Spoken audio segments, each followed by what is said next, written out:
Emma a disparu au milieu de la nuit, directement de la soirée pyjama des voisins. Ses recherches étaient dans une impasse, jusqu'à ce qu'à quelques kilomètres de la maison, on trouve une petite note écrite de sa main. Ces 2 mots, écrits d'une écriture hâtive, sont devenus la première et principale preuve qu'Emma était toujours quelque part, à proximité. Emma a disparu la nuit, directement de la soirée pyjama chez les voisins. Cette maison se trouvait dans une rue calme et ordinaire de la banlieue de Brisbane, à seulement 2 parcelles de la maison où elle vivait avec sa famille. C'était un quartier où les gens avaient l'habitude de se faire confiance, où personne n'avait peur de laisser les enfants jouer dehors le soir, et où les portes des maisons étaient rarement verrouillées la nuit. C'est précisément ici, dans cette petite rue tranquille, que s'est produit ce qui serait plus tard appelé la disparition la plus effrayante de toute l'histoire du quartier. Le matin, la mère de l'ami chez qui Emma avait passé la nuit est entrée dans la chambre pour vérifier si les enfants étaient réveillés.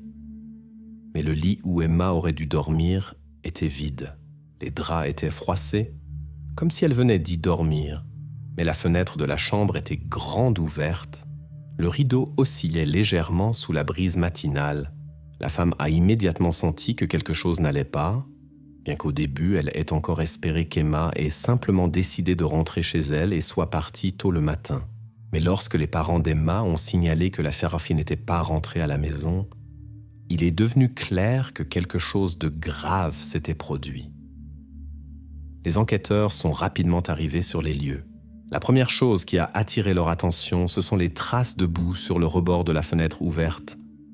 Les traces étaient distinctes et appartenaient clairement à un adulte. Cela signifiait que quelqu'un s'était introduit dans la maison pendant la nuit et avait tranquillement emmené Emma directement de son lit pendant que tout le monde dormait paisiblement à côté. La police a soigneusement inspecté la cour, les environs et interrogé les voisins. Les parents de l'ami chez qui Emma avait passé la nuit semblaient désemparés et abattus. Ils assuraient n'avoir rien entendu ni vu pendant la nuit.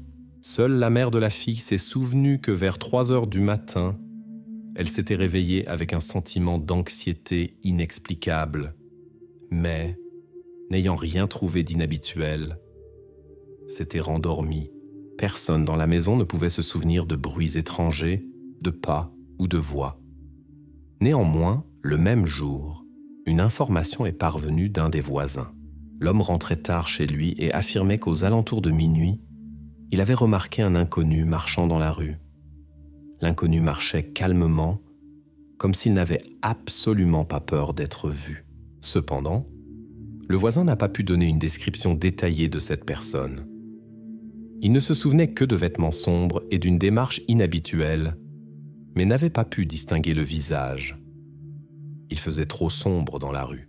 Les enquêteurs ont immédiatement commencé à examiner plusieurs scénarios possibles. 2 figures se sont dégagées comme prioritaires. La première, le père de l'ami d'Emma.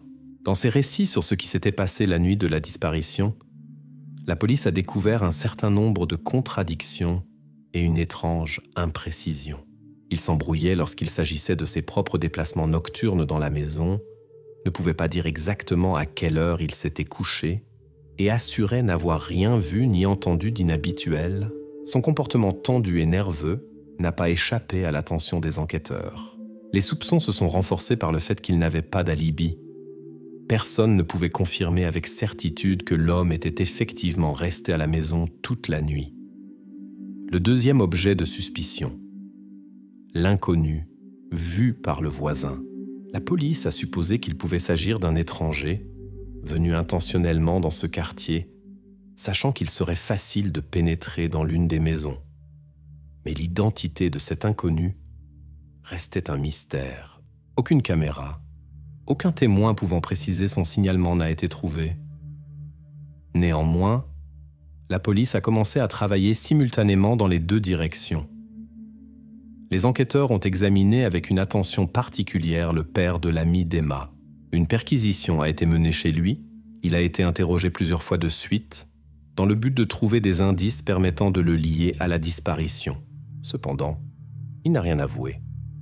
insistant sur le fait qu'il ne comprenait rien lui-même et qu'il était aussi effrayé que tout le monde. En même temps, ces réponses-là, ça semblait suspectes et confuses aux enquêteurs. Bientôt, les habitants locaux ont appris les soupçons de la police et des rumeurs ont commencé à circuler dans le quartier, faisant monter la tension autour de cette affaire d'heure en heure. À un moment donné, il semblait que la police était prête à inculper l'homme. Cependant, sa participation n'a pour l'instant été confirmée par aucune preuve sérieuse. Mais ensuite, l'enquête a brusquement changé de direction. Le deuxième jour, à environ 3 km de la maison où Emma avait disparu, une habitante locale a trouvé une étrange note. Un petit morceau de papier, manifestement arraché d'un cahier d'écolier, était couvert d'une écriture d'enfant irrégulière. Il n'y avait que 3 mots. Lorsque la note a été remise à la police, les enquêteurs ont immédiatement compris l'importance de la découverte. L'expertise graphologique a confirmé que les mots avaient été écrits par Emma elle-même. Cette courte phrase est devenue la première preuve irréfutable qu'Emma était encore en vie et se trouvait probablement quelque part à proximité. Cela a tout changé. Les policiers ont compris. Leurs soupçons initiaux n'étaient pas dirigés vers la bonne personne. La piste signifiait tout autre chose. Quelqu'un, caché et encore inconnu, détenait Emma quelque part à proximité et, peut-être, voulait lui-même que la police la trouve. Cette note a bouleversé l'enquête. Et maintenant, les recherches ont commencé sous un angle complètement différent. Après que la piste du vagabond se soit complètement effondrée, les enquêteurs se sont retrouvés au point de départ. L'enquête était dans une impasse et il semblait qu'il ne restait plus aucune piste. C'est à ce moment précis, en revérifiant les anciens témoignages, que la police a prêté attention à un petit détail, mais important. Les parents de l'hôtesse de la soirée, où se trouvait Emma la nuit de sa disparition, n'avaient pas été tout à fait francs.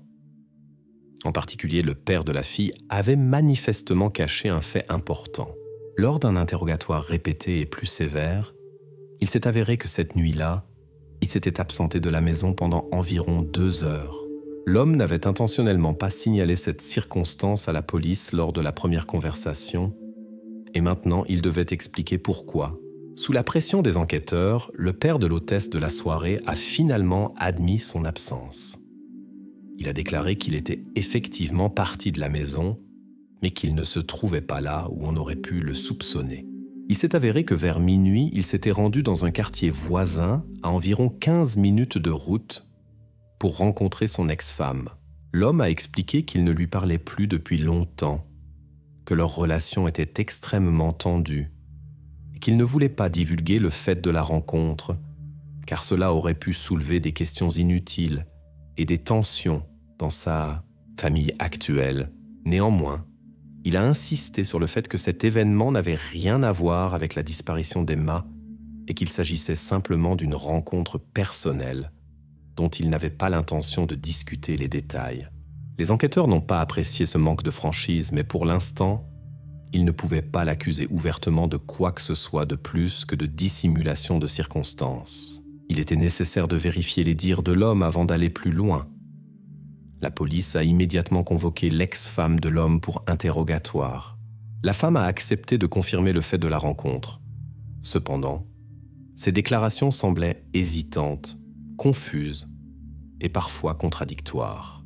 Elle ne pouvait pas indiquer clairement l'heure à laquelle son ex-mari était arrivé, se perdait dans les petits détails de la conversation et n'a même pas pu expliquer immédiatement les raisons de leur rencontre nocturne soudaine après tant d'années de silence. Tantôt elle affirmait qu'elle voulait simplement discuter de vieilles affaires de famille, tantôt elle éludait brusquement la réponse, disant qu'elle ne voulait pas divulguer d'informations personnelles. Un tel comportement a naturellement soulevé encore plus de questions chez les enquêteurs et a renforcé les soupçons qu'il y avait quelque chose qui clochait dans cette histoire.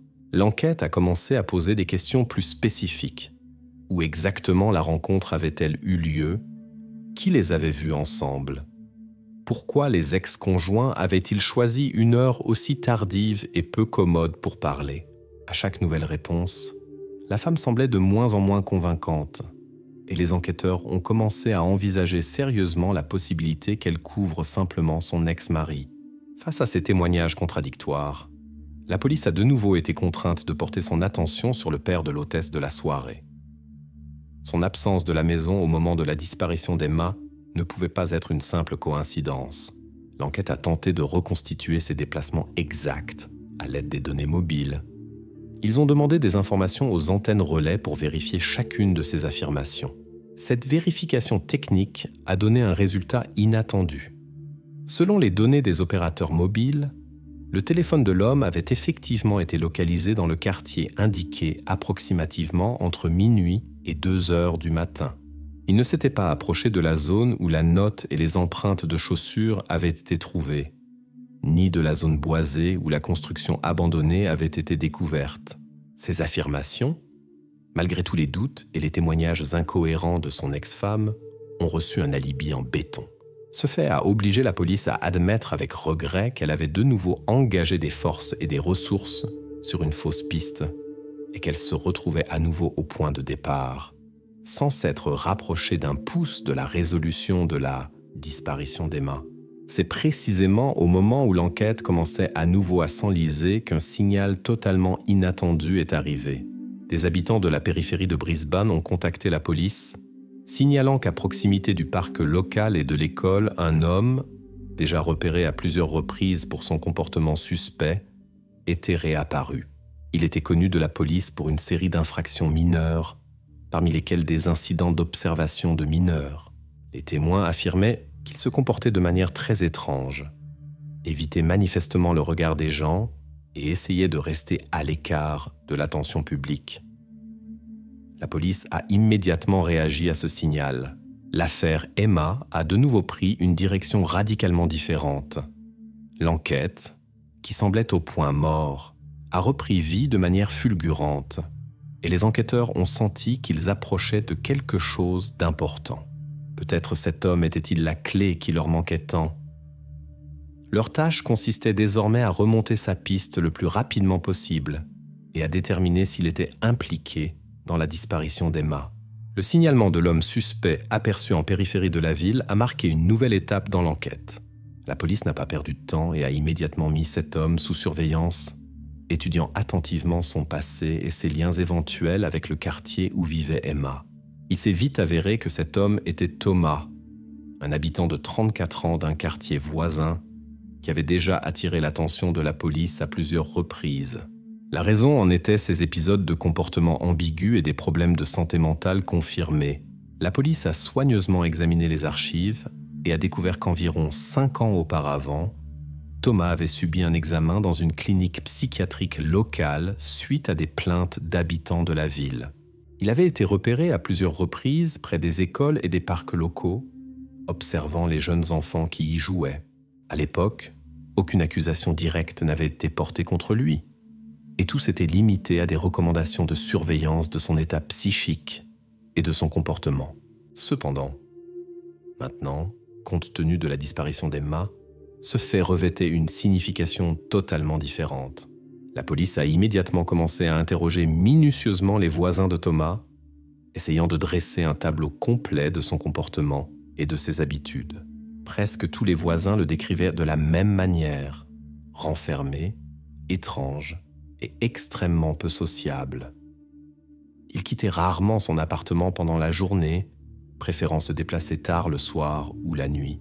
Selon les témoignages des voisins, Thomas évitait toute conversation, ne disait même pas bonjour et ne nouait jamais de lien.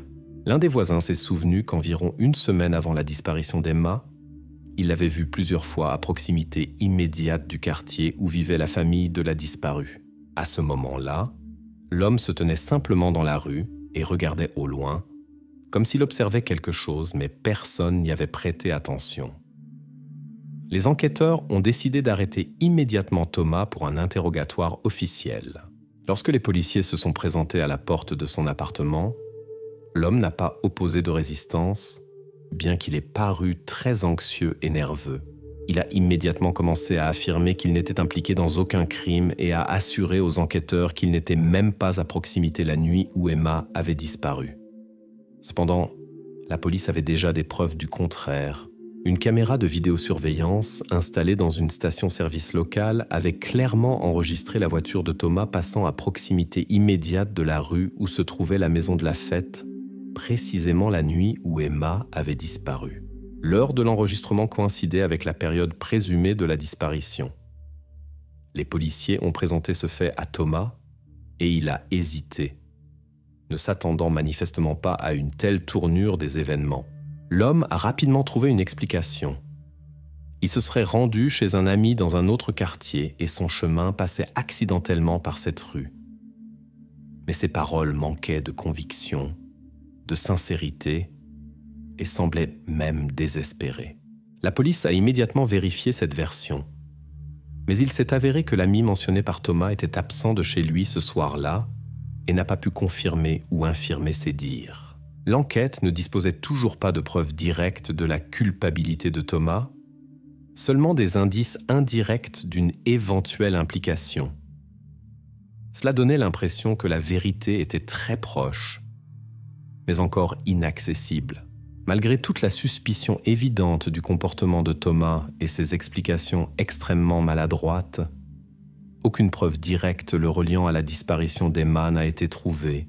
Les policiers ont soigneusement inspecté sa voiture et son appartement, mais n'ont trouvé aucune trace de la présence d'autres personnes ni d'indices montrant qu'Emma avait été avec lui. Thomas continuait d'affirmer qu'il n'avait rien à voir avec ce qui s'était passé, et la police était presque prête à admettre qu'elle s'était à nouveau trompée. Au sein de l'équipe d'enquête, des désaccords ont commencé à apparaître. Certains agents considéraient Thomas comme le seul suspect valable. D'autres pensaient qu'il s'agissait d'une autre impasse détournant l'attention du véritable criminel. La tension montait parmi les policiers et l'enquête commençait progressivement à perdre à nouveau de son dynamisme. Cependant, c'est précisément au moment où la police était pratiquement prête à reculer à nouveau que la situation a radicalement changé. Les experts légistes, qui avaient précédemment examiné les indices sur les lieux où les traces d'Emma avaient été découvertes dans la forêt, ont fourni un rapport inattendu. Leur conclusion indiquait sans équivoque une correspondance entre les empreintes digitales trouvées sur des mégots près de l'ancienne cabane abandonnée et les empreintes de Thomas lui-même. Cette information a instantanément bouleversé toute l'enquête. Désormais, l'enquête disposait de preuves absolument claires et scientifiquement confirmées que Thomas se trouvait à proximité de l'endroit où Emma s'était cachée après sa disparition. Tous les faits ont commencé à s'assembler en une image unique et convaincante. Après de longues journées d'incertitude et de fausses pistes, la police a obtenu une piste réelle, confirmée par des preuves irréfutables.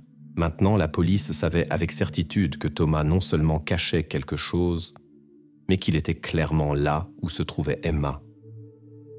L'enquête était prête à franchir la prochaine étape décisive.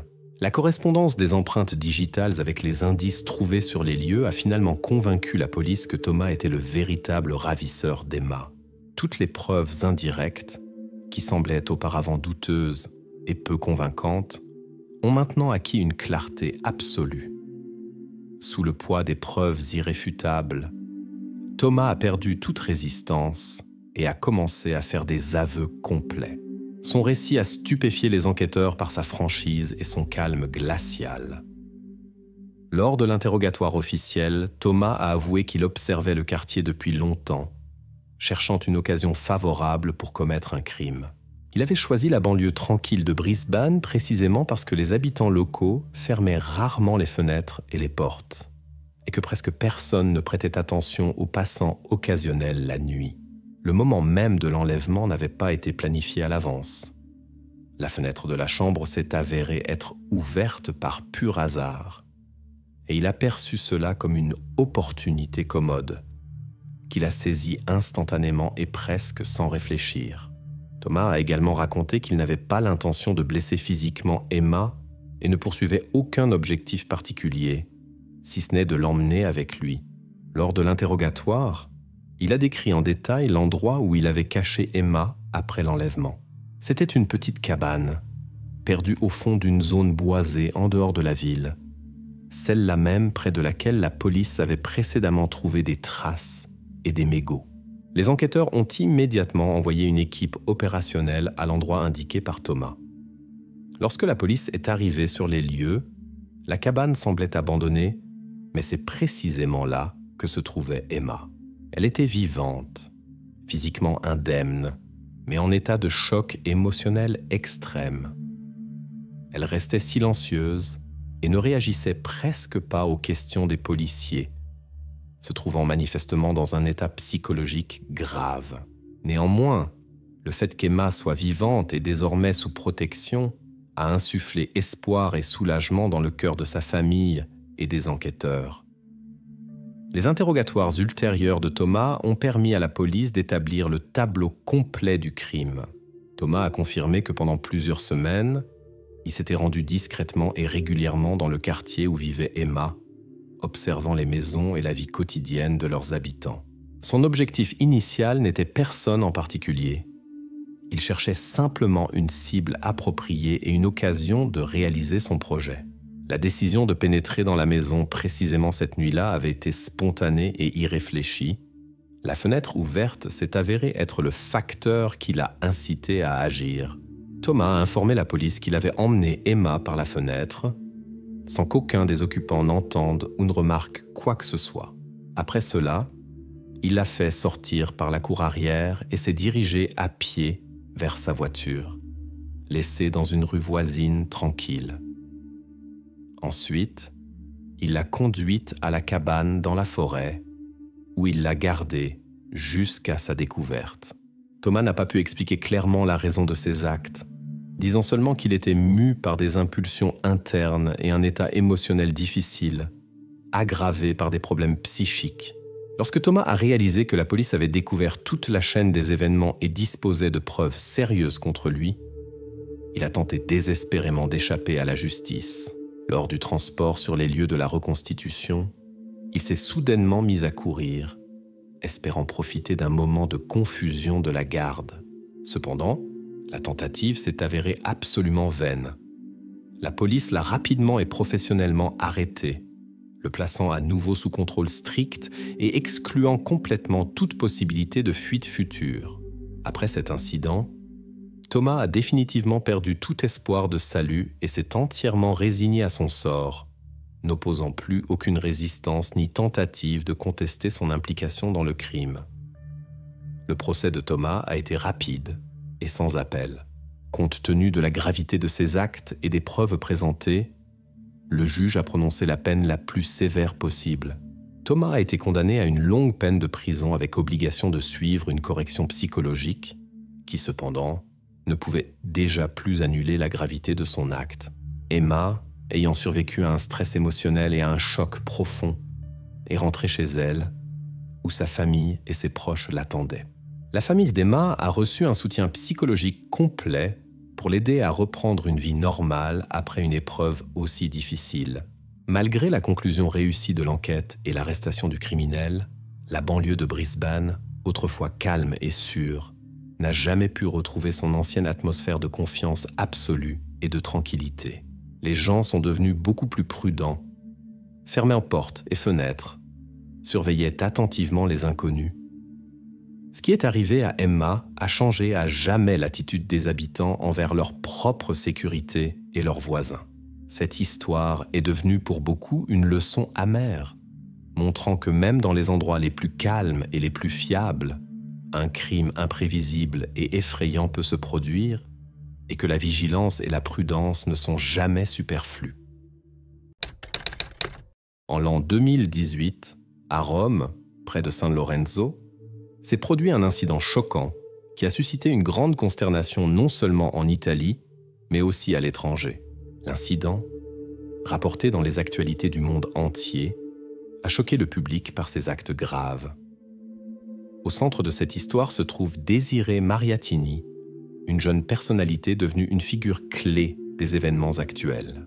Desirée a passé ses premières années dans une petite ville de la province de Latina, à seulement 50 km de Rome, comptant environ 37 000 habitants. Beaucoup de gens y connaissaient ses grands-parents. Son grand-père était actif dans le mouvement syndical sa grand-mère avocate. Ils avaient toujours désapprouvé la relation de leur fille Barbara avec Gianluca, un criminel connu dans le quartier. Malgré la désapprobation de ses parents, Barbara a continué à sortir avec lui et est tombée enceinte de lui à son 15e anniversaire. 9 mois plus tard, Désiré est venu au monde. Au fil des ans, Désiré a décidé d'abandonner le nom de famille de son père pour ne pas être associé à sa mauvaise réputation. Malgré la jeunesse de sa mère et l'atmosphère familiale tendue, Désiré a grandi comme une personnalité aussi gracieuse que modeste. Depuis son plus jeune âge, elle souffrait d'une limitation physique qui lui rendait la marche difficile et lui valait les moqueries de ses camarades de classe. À 16 ans, elle avait développé un caractère inflexible et rebelle et n'était pas prête à poursuivre son éducation à l'école d'agriculture. Désiré possédait un talent artistique exceptionnel et a été récompensé pour l'une de ses œuvres. Ce succès a renforcé son désir d'étudier l'art et elle a décidé de fréquenter une école d'art à Rome. Elle a reconnu que sa petite ville natale ne pouvait pas lui offrir les possibilités de développer son talent. Contre la volonté de ses parents et même sans leur consentement, Désiré est partie pour Rome. Là, elle a trouvé de nouveaux amis et accès à diverses substances dangereuses que personne dans sa ville natale ne voulait lui vendre par peur de son père. Après un certain temps, Gianluca l'a ramenée chez elle et l'a sévèrement punie. Suite à cela, Désiré a décidé de s'adresser à la police locale et de signaler ce qui s'était passé. Peu avant les événements tragiques, Désiré avait été arrêté pour avoir vendu des somnifères. Son comportement avait déjà suscité des inquiétudes auprès des services sociaux qui considéraient sa situation comme hors de contrôle. Les travailleurs ont fait valoir qu'il était urgent de prendre des mesures pour protéger Désiré. Pendant la procédure judiciaire pour mineurs, les services sociaux ont insisté pour placer Désiré dans un centre de réhabilitation spécialisé et ont attribué son comportement dangereux à l'instabilité de sa famille. Bien que Désiré ait été sous la garde de sa grand-mère, celle-ci n'était pas en mesure de la contrôler.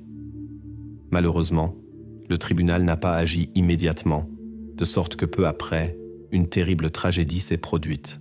Le jeudi 18 octobre 2018, Désiré s'est rendu à Rome. Son objectif était d'étudier à l'Académie des Arts. Ce même jour, la famille a eu de ses nouvelles pour la dernière fois lorsqu'elle a appelé. Dans cet appel, elle a informé qu'elle avait manqué le dernier bus et qu'elle passerait la nuit dans la capitale italienne avec son nouvel ami. Cet ami, Antonella, avait rencontré Désiré à peine quelques semaines auparavant dans l'un des quartiers problématiques de la ville. On dit qu'Antonello était impliqué avec des substances dangereuses et les avait même transmises à Désiré, bien qu'il ait lui-même admis qu'il lui avait seulement donné de l'argent pour acheter ces substances. Ce soir-là, Désiré et Antonello décident d'explorer un bâtiment abandonné connu sous le nom de Casa della Frienda, où se cachent des personnes dangereuses et des vandales. Le quartier de San Lorenzo, où se trouve le lieu, est connu pour ses légendes et ses histoires sombres. Désiré y était sur ordre de sa mère, qui insistait pour trouver une pilule perdue qui était supposément échangée contre des substances dangereuses. En visitant ce lieu lugubre, Antonello a vu un homme africain occupé à préparer une substance dangereuse. Soudain, un groupe de personnes les a rejoints, offrant une boisson à Désiré. Antonello, conscient du danger, a refusé et a tenté de persuader Désiré de suivre son exemple. Mais Désiré n'a pas écouté le conseil de son ami. Antonello, qui ne voulait pas rester dans ce lieu sinistre, l'a quitté accompagné d'étrangers. Cette nuit a été un tournant dans leur relation et dans sa vie future, et les événements qui se sont déroulés à la Casa della Frienda ont laissé une impression indélébile dans la vie de Désiré. Tout a commencé quand un groupe d'hommes a offert à Désiré quelque chose qu'il prétendait être une boisson alcoolisée normale. En réalité, c'était un mélange de substances dangereuses et de boissons alcoolisées. Leur objectif était de la mettre dans un état de complète impuissance, ce qu'ils ont réussi à faire. Après avoir réalisé leur plan, ils ont emmené Désiré dans un conteneur abandonné, couvert de déchets et avec un matelas sale et vieux. Sur une période de plusieurs heures, elle a été soumise à une grave agression par 4 hommes. Tout cela s'est produit sous les yeux de plusieurs témoins présents sur les lieux.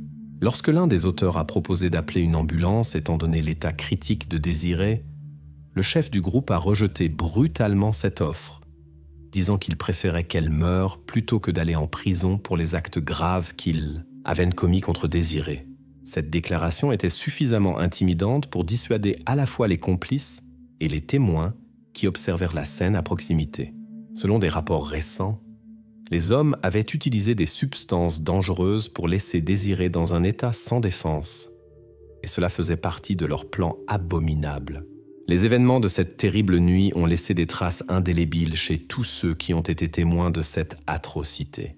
La veille du fait, une femme de l'endroit, qui a préféré rester anonyme, a déclaré à la presse qu'elle avait vu Désirée dans un état critique.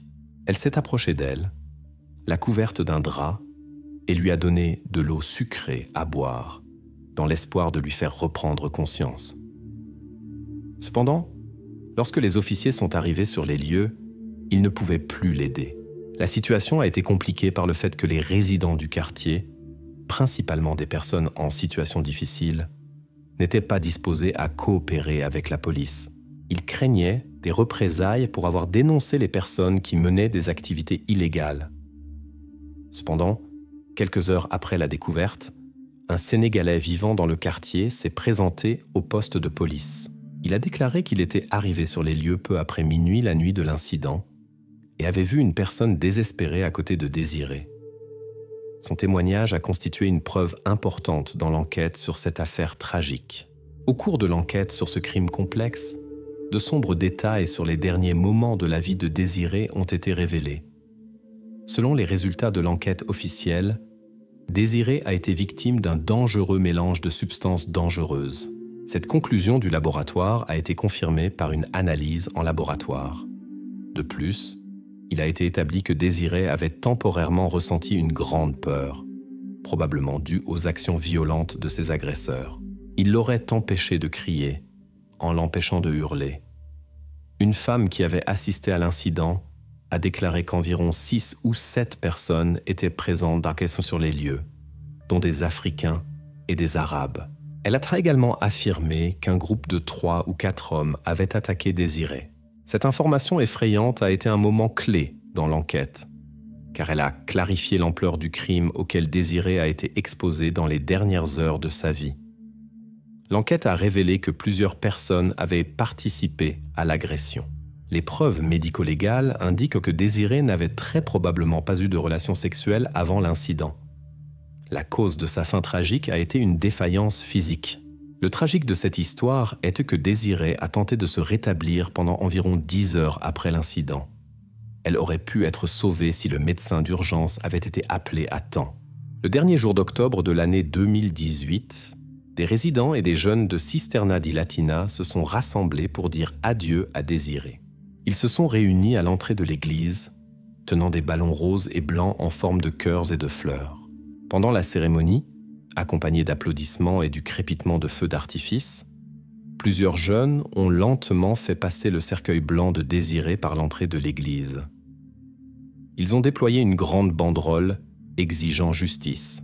Dans son discours pendant le service, le prêtre a appelé tous ceux qui sont chargés d'administrer les domaines publics de la vie, qu'ils soient grands ou petits, centraux ou périphériques, à être vigilants lorsque de tels incidents se produisent et à prendre des contre-mesures opportunes sans attendre que de tels incidents atteignent leur apogée et se répètent. Peu avant les funérailles, suite à des enquêtes et des témoignages, 2 ressortissants sénégalais ont été arrêtés, Mamadou Gara, 26 ans, et Brian Pinto, 43 ans. Tous 2 se trouvaient illégalement dans le pays. Quelques heures plus tard, Aline Oshima, 46 ans, du Nigeria, qui résidait légalement à Rome avec un visa humanitaire, et Youssef Saliha, de Gambie, ont été arrêtés. Lors des arrestations, des substances et des matériaux dont la possession et la distribution sont interdites ont été trouvés. Les détenus ont été accusés d'une série de crimes graves, incluant la possession illégale et la distribution de substances dangereuses, ainsi que l'homicide intentionnel. La procureure Maria Paula Thomas Saleh, qui a dirigé l'enquête criminelle, a décrit les accusés en termes durs comme étant impitoyables. Les résultats de laboratoire ont confirmé la présence de matériel génétique des 4 accusés sur Désiré, ses vêtements et sous ses ongles. Antonello, supposément le petit ami de Désiré, a été arrêté au cours des procédures du procès pour meurtre. Les preuves indiquent qu'Antonello a accompagné Désiré à l'endroit où le crime s'est produit peu après, le jour du crime. Il a également été découvert qu'Antonello avait aidé Désiré à acheter des substances dangereuses à plusieurs occasions et lui en avait même fourni lui-même dans le passé. Après plusieurs jours de délibération, la cour d'appel a changé sa décision dans l'affaire Ali Nujima. Il avait précédemment été acquitté de l'accusation de meurtre, car bien qu'il ait été impliqué dans l'incident, il n'avait rien donné à Désiré. Cependant, peu après, des tests ADN trouvés dans une bouteille d'une substance ont conduit à la réouverture de l'affaire, donnant un nouveau tournant à l'affaire.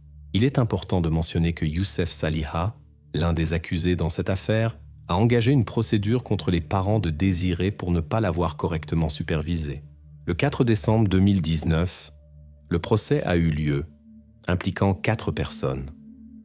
Le même jour, Saliha a retiré les accusations contre ses parents et a affirmé son innocence dans l'incident. Le 14 novembre, une audience judiciaire a eu lieu sur les lieux de l'incident, accompagnée par la police et des avocats. Cela était nécessaire pour comparer les témoignages des témoins à la situation réelle. En lien avec les témoignages des témoins, il convient de mentionner que les 4 témoins ont été brutalement attaqués. Cela a été fait pour les empêcher de témoigner en tant que témoins. Lors de l'audience tenue ce même jour, le procureur général adjoint a demandé la peine maximale pour les 4 accusés de prison à perpétuité avec 1 an d'isolement. Après presque 10 heures d'intenses délibérations qui se sont terminées le 19 juin 2021, le verdict a été annoncé par le 3e tribunal pénal de Rome. Les accusés Mamadou Gara et Youssef Saliha ont été reconnus coupables et condamnés à la prison à perpétuité. Alino Shima a été condamné à 27 ans et Brian Pinto à 24 ans et 6 mois de prison. Barbara Mariatini, la mère de Désiré, a exprimé sa déception quant à la décision du tribunal et a déclaré qu'elle s'attendait à 4 condamnations à perpétuité pour les accusés, ce qui à son avis aurait été une juste rétribution pour leur actus. Malheureusement, le verdict final n'a pas satisfait son sens de la justice. Le destin personnel d'Antonello reste inconnu à ce jour, bien qu'on spécule qu'il a peut-être été libéré. Le crime a déclenché une vague d'indignation dans la société italienne. De nombreux Italiens ont exprimé leur indignation envers des personnes d'autres pays qui avaient un impact négatif sur l'économie et les services du pays, représentant une menace pour la population locale. En même temps, une autre partie de la société appelait à une approche plus raisonnable, soulignant qu'on ne devait pas tenir toutes les personnes d'autres pays responsables des crimes, car la plupart d'entre elles ne sont pas des criminels. Peu après ces événements, des troubles ont éclaté dans la communauté et des centaines de citoyens se sont rassemblés pour une grande manifestation. Ils ont défilé dans les rues qui passent près du bâtiment abandonné, devenu l'épicentre des crimes récents. Les manifestants ont souligné qu'ils militèrent depuis longtemps pour la fermeture du bâtiment afin d'empêcher qu'il ne devienne un refuge pour des personnes menant des activités illégales et d'autres malfaiteurs. Le quartier San Lorenzo, autrefois un lieu populaire pour les étudiants universitaires et une destination touristique prisée avec une célèbre scène bohème, est devenu une zone de danger. Les rues autrefois animées sont maintenant vides et les résidents préfèrent ne pas quitter leur maison pour ne pas être impliqués dans des incidents indésirables. Antonio Tajani, président du Parlement européen, a appelé dans une déclaration à ce que le cas de Désiré soit la dernière tragédie de ce genre sur le sol italien, se concentrant particulièrement sur Rome. Il a décrit la capitale comme une ville laissée à elle-même, dont les défis sociaux sont inacceptables, et a souligné la nécessité d'une présence policière accrue, notamment la nuit. En réponse à cet événement tragique, la maire de Rome a annoncé la décision des autorités de démolir le bâtiment où le crime a été commis, soulignant qu'en tant que femme, elle ne pouvait accepter de tels actes. En mémoire de Désiré, un banc rouge a été installé sur une place de Rome. Le jour de l'inauguration du banc, sa mère, présente à la cérémonie, a exprimé le souhait que le banc soit un lieu de réconfort et de refuge pour ceux qui ressentent la douleur et le malaise spirituel de la solitude. En examinant les détails des événements, il devient clair que beaucoup de ce qui aurait pu mal tourner a finalement eu lieu. La discorde dans la famille n'a été ni un soutien pour un esprit créatif et agité, ni une protection pour une personne physiquement limitée qui se sentait sans défense dans la société, mais a aggravé sa souffrance.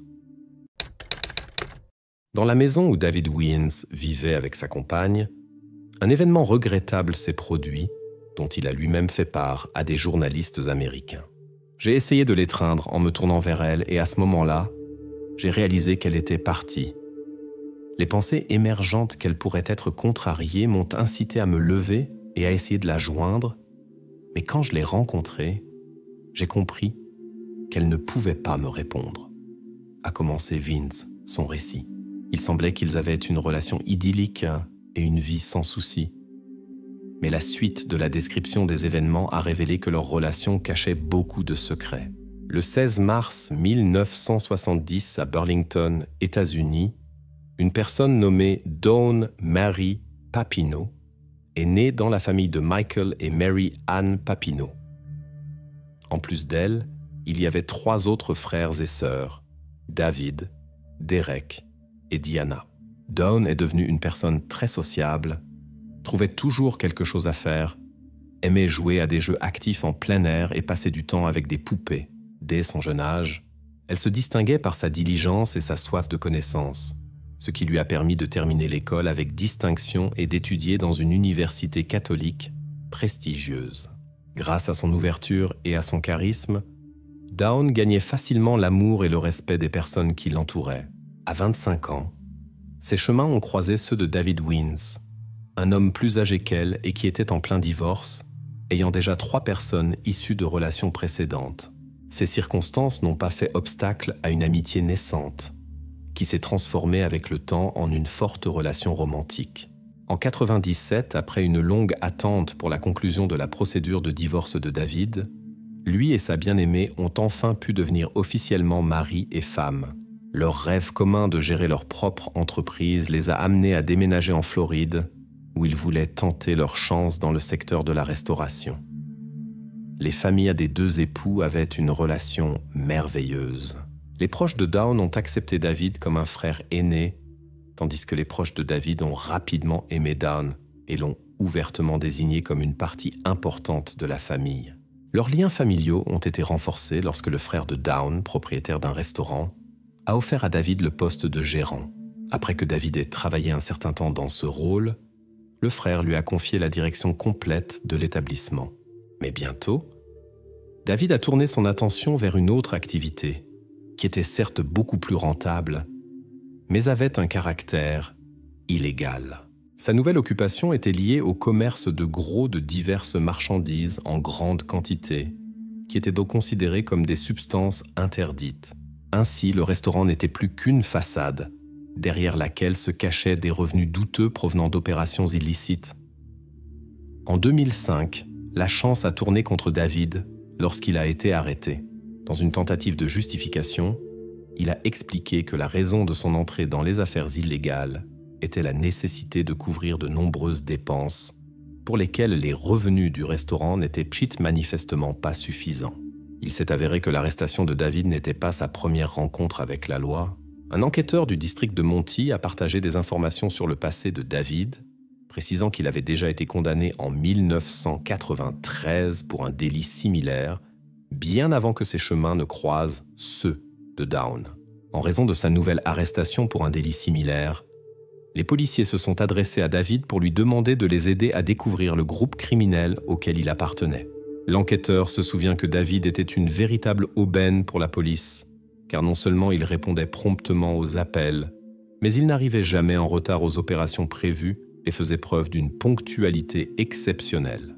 Sa contribution à l'enquête policière lui a permis de conclure un accord avec la justice, dans le cadre duquel David a plaidé coupable et a été condamné à une peine de prison d'1 an seulement. Après sa libération de prison en 2008, David et Dawn ont décidé de laisser derrière eux leur difficile passé en Floride. Ils ont choisi la Californie pour un nouveau départ où ils vivaient avec le rêve commun d'ouvrir leur propre restaurant. Ce rêve s'est bientôt devenu réalité lorsque David a ouvert un établissement où il travaillait comme chef cuisinier et gérant, tandis que Dawn accueillait les clients en tant qu'hôtesse chaleureuse. Sa manière amicale et accueillante a rapidement gagné les cœurs des visiteurs et même des employés des restaurants voisins qui ont alors recherché son amitié. Ensemble, ils ont commencé à élargir leur cercle d'amis, non seulement parmi les clients, mais aussi parmi les concurrents. Avec le temps, ils semblaient avoir réussi à reconstruire leur vie en Californie, laissant derrière eux les chapitres sombres du passé de David en Floride et recommençant tout à zéro. Lorsque le calendrier indiquait l'année 2009, Dawn a célébré son 39e anniversaire et se trouvait à un tournant d'autoréflexion sur les objectifs atteints et les ambitions non réalisées. Sa vision des réussites personnelles et des objectifs restants n'était pas totalement satisfaisante. Certains clients du café où elle travaillait mentionnaient en passant que Dawn s'accordait quelques bouteilles de bière pendant ses quarts de travail, ce qui pourrait indiquer des problèmes non résolus avec l'alcool et une insatisfaction personnelle. Malgré cela, elle ne perdait jamais sa capacité de travail et conservait sa convivialité habituelle. Sa relation avec David n'était manifestement pas au mieux, ce qui a incité Dawn à mettre de l'argent de côté. Cela a été déclenché par ses plaintes selon lesquelles David était trop contrôlant, notamment en matière financière. Le 18 octobre 2009, Dawn a disparu de son lieu de travail, ce qui a provoqué un léger froncement de sourcils parmi ses connaissances. Cependant, il semblait que son mari avait une explication pour cette situation. John Cocozé, le propriétaire d'un atelier de moto en face du café du couple, a été l'un des premiers à remarquer son absence. Dawn avait l'habitude de passer quotidiennement pour discuter, jouer avec son chien et discrètement laisser de l'argent chez lui, qu'elle cachait à son mari. Quelques jours après sa disparition, John a réalisé que quelque chose d'inhabituel avait dû se produire, car l'absence de Dawn de sa routine était inattendue pour lui. La fiabilité avait toujours été caractéristique d'elle. Elle venait même travailler quand elle était malade. Lorsqu'il a décidé de demander à David ce qui était arrivé à sa femme, John a rencontré une explication inattendue. David a affirmé avoir renvoyé Dawn pour détournement d'argent du café, et c'est pourquoi elle n'y apparaîtrait plus. De plus, il a dit qu'elle l'avait quitté après une dispute déclenchée par l'accusation de consommation d'alcool. Cette version des événements a semblé étrange à John, car bien qu'il ait vu Dawn occasionnellement profiter d'un verre supplémentaire lors de leur rencontre, il n'a jamais remarqué de signes d'abus graves. Il s'est avéré que la voiture de Dawn était toujours sur le parking à côté du café, ce qui semblait très inhabituel compte tenu de l'habitude californienne de parcourir des distances considérables en voiture. Dawn conduisait toujours sa voiture. Sans elle, elle n'allait nulle part. Les connaissances de John et Dawn ont également été surprises de voir que David avait si rapidement trouvé une nouvelle attention, la serveuse de 22 ans, Katie Calvan, qu'il a rapidement promue à un poste qu'occupait auparavant Dawn. En même temps, David a appelé sa fille Jackie pour l'aider au café. Jackie était heureuse de retrouver son père et sa belle-mère, mais a constaté que Dawn était absente. Lorsqu'elle a demandé où était Dawn, son père a répondu qu'il s'était disputé et que la femme était partie pour quelques jours. Au début, Jackie a cru son père, sachant que Dawn avait des problèmes d'alcool. Néanmoins, elle s'est rendue compte que Katie avait pris non seulement la place de Dawn dans l'entreprise, mais aussi dans la vie personnelle de son père. La situation dans laquelle David continuait à vivre comme si Dawn n'avait jamais existé dans sa vie semblait très étrange à Jackie. C'est pourquoi elle a décidé de demander à son père la vérité sur l'incident avec sa belle-mère. Jackie a été troublée par la réaction de David, qui a raconté avec remords cette nuit où il avait involontairement commis un incident grave avec Dawn. Cette révélation l'a frappé de manière inattendue, surtout après avoir appris que le comportement de Dawn était devenu problématique en raison de ses dépendances. David a supplié Jackie de ne pas informer la police, car cela détruirait sa vie et il ne voulait pas aller en prison. Les larmes de son père l'ont tellement émue qu'elle a décidé de l'aider à garder ce secret. En assumant volontairement le rôle de complice, Jackie a pris le risque d'envoyer une série de messages au nom de Dawn à ses amis et à sa famille, espérant les convaincre qu'elle allait bien. Elle a utilisé le surnom de Dawn, Pixie, mais a commis une erreur cruciale en l'orthographiant incorrectement. Cette erreur a éveillé les soupçons des proches et des amis de Dawn, car il était atypique pour elle de mal écrire son surnom. Pendant ce temps, John, qui suivait les événements dans la maison de David à travers la fenêtre de son atelier, a observé Jackie ainsi que la nouvelle petite amie de David jeter des vêtements féminins. Parmi les objets, il a remarqué certains qui semblaient appartenir à Dawn. Malgré ses soupçons, il n'avait pas de preuves solides pour aller voir la police. Les jours ont passé et il est devenu de plus en plus difficile pour la famille de cacher la vérité. Au café, des connaissances et des membres de la famille de Dawn apparaissaient de plus en plus souvent, s'enquérant de son sort. Ils rejetaient les explications de David, se méfiaient des faux messages textes et exigeaient la vérité. La question de savoir si David avait demandé l'aide de la police n'a fait qu'intensifier leurs doutes lorsqu'il a nié. Par conséquent, les proches de Dawn ont décidé d'appeler eux-mêmes la police, ce qui a conduit à un interrogatoire de David par un enquêteur.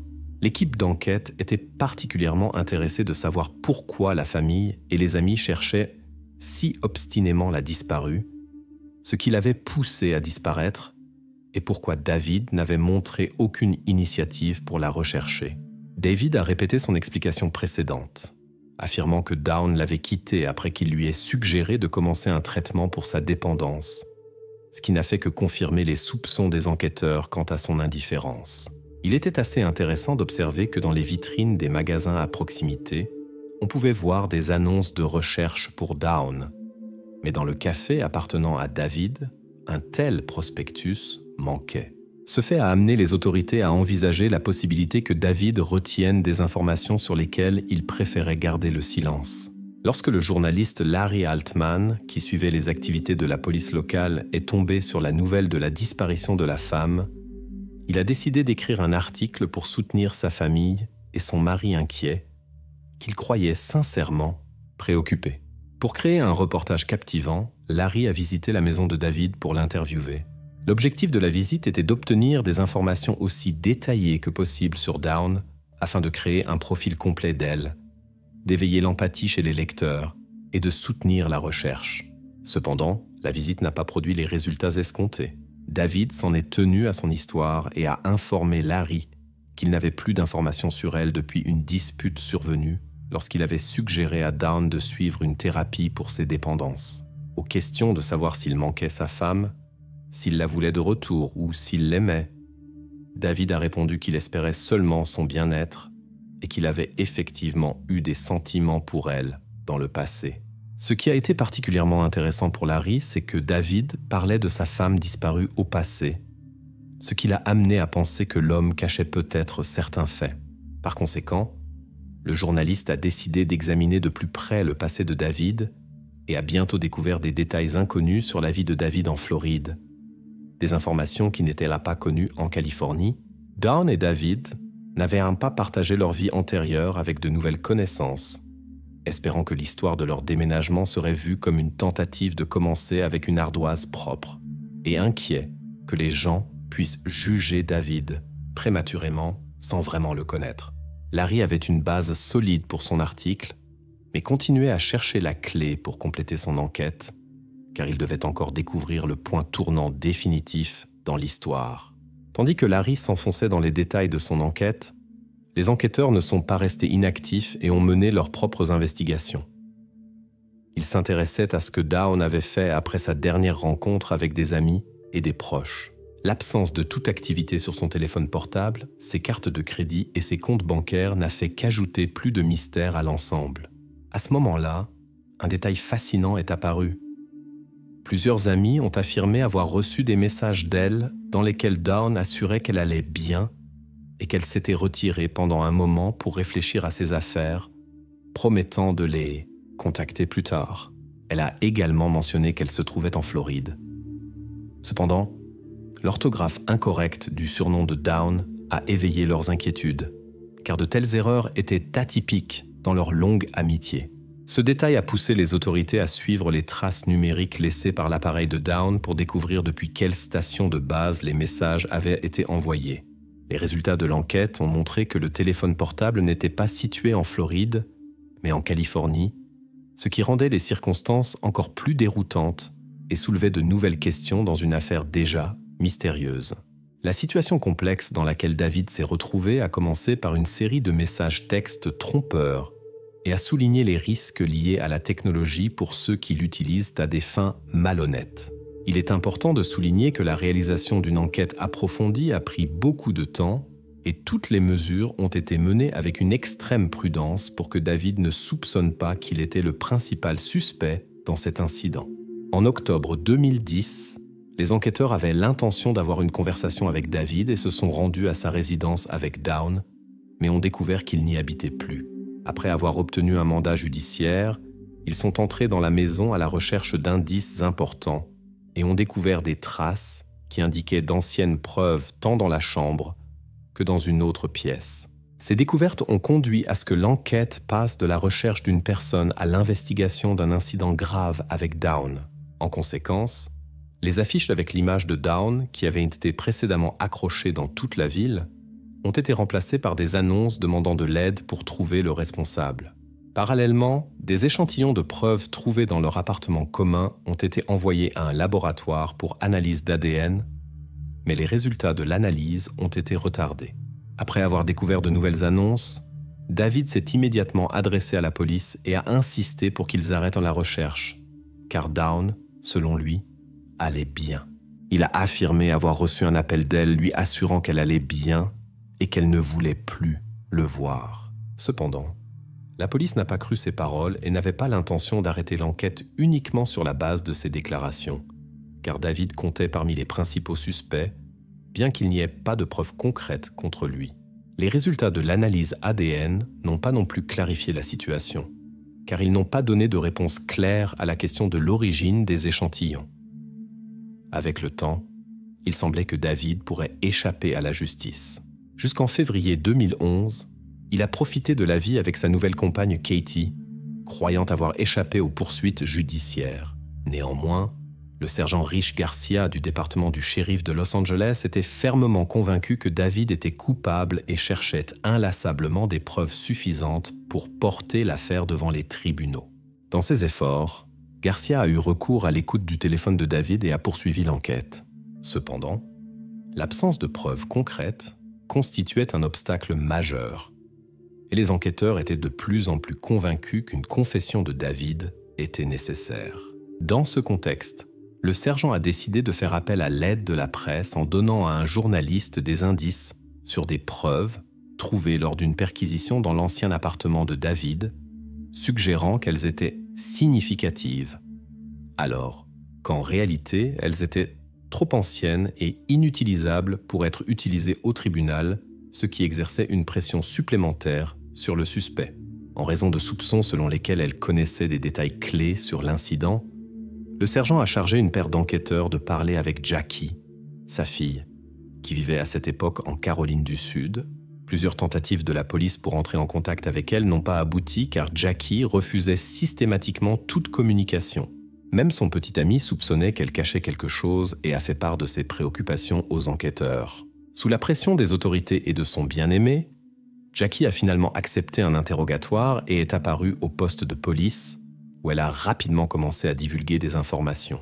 Elle a confirmé qu'elle était au courant de l'incident grave commis par son père, mais a affirmé qu'il s'agissait d'un accident. Jackie a également admis être l'auteur des messages textes envoyés pour soutenir son père, qui, selon son témoignage, se trouvait dans une situation extrême. Elle a déclaré que la nuit de l'incident, il y avait eu une conversation sérieuse entre son père et Down au sujet de ses mauvaises habitudes. Les désaccords entre les époux ont escaladé jusqu'à atteindre un point culminant. David a informé Jackie qu'à un moment donné, il avait perdu son sang-froid. Il a dit avoir laissé Down dans un état d'agitation, espérant qu'elle se calmerait et s'être retiré dans une autre pièce avec l'intention d'y retourner après un moment, mais il s'était endormi et ne s'était réveillé qu'à l'aube. Lorsqu'il est revenu, il ne pouvait plus changer la situation. Lorsque Jackie s'est confiée aux enquêteurs, ils lui ont demandé d'appeler son père et de lui raconter ce qui s'était passé, dans l'espoir de l'amener à confesser. À la demande de la police, Jackie a contacté David, mais il n'a pas cédé à la provocation. Il lui a conseillé d'engager un avocat et de ne plus faire de déclaration, montrant ainsi sa prudence. Pendant ce temps, Larry a utilisé des informations des enquêteurs pour publier un article montrant les progrès dans l'affaire contre David, et au matin du 23 février 2011, celui-ci ornait la première page de la presse locale. Lorsque David a vu l'article de Larry, il a senti sa résistance faiblir. Il a partagé ses pensées avec Cathy et a exprimé ses regrets pour ce qui s'était passé, avec l'intention de ne vouloir de mal à personne. En révélant ses sentiments, il a exprimé son incertitude quant à la suite des événements et s'est dirigé vers sa voiture. Cathy l'a suivi, déterminée à ne pas le laisser seul dans ce moment difficile. Quelques secondes plus tard, David a démarré la voiture et est parti. Bien que la police le considérait comme suspect, il n'avait pas à ce moment-là suffisamment de preuves pour l'arrêter. Les enquêteurs le gardaient à l'œil, mais n'avaient rien pour le mettre derrière les barreaux. En poursuivant David, la police a rapidement repéré sa voiture qui se dirigeait vers une falaise rocheuse où se trouvait également Katie. Ils ont été immédiatement encerclés par la police, qui leur a donné des instructions pour garder leur calme. Mais David, ignorant les demandes, se dirigeait vers le bord de la falaise. La hauteur de la falaise était de 30 mètres, suite à quoi il a été transporté d'urgence par hélicoptère à l'établissement médical le plus proche.